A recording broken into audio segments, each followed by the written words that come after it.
Hello viewers, ఇది part 5 video. మనకి AC indoor, outdoor pipeline బిగించిన తర్వాత, బిగించే ముందు తీసుకోవాల్సిన జాగ్రత్తలేంటి అంటే చాలా జాగ్రత్తగా బిగించాలి. రీఇన్‌స్టలేషన్ అంటే పైప్‌లైన్ అంత ఈజీగా బెండ్ అవ్వవు.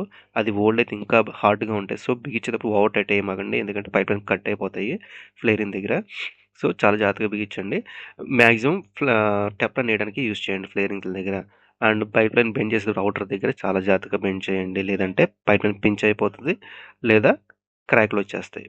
గ్యాస్ లీక్ అయిపోతాయి. సో, చాలా జాగ్రత్తగా బిగించండి. అండ్ పైప్‌లైన్ బిగించేసిన తర్వాత ఔటర్ దగ్గర మీరు వాక్యూమ్ అనేది ఖచ్చితంగా చేయాలి. మోటార్ ఉంటే ఖచ్చితంగా.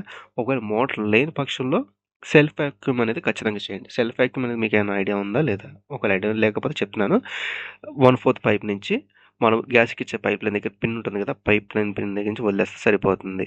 ఇంకా ఫుల్ వీడియో కోసం ఈ వీడియోలో ఉన్న వీడియో లింక్ క్లిక్ చేయండి. వైర్లు బిగించేటప్పుడు ఎల్‌కి ఎన్, ఎన్‌కి ఎల్, ఎస్‌కి అలా మార్చేయకుండా ఎలా తీసారో అలాగే పెట్టండి. గుర్తులేకపోతే ఫోటో తీసుకోండి.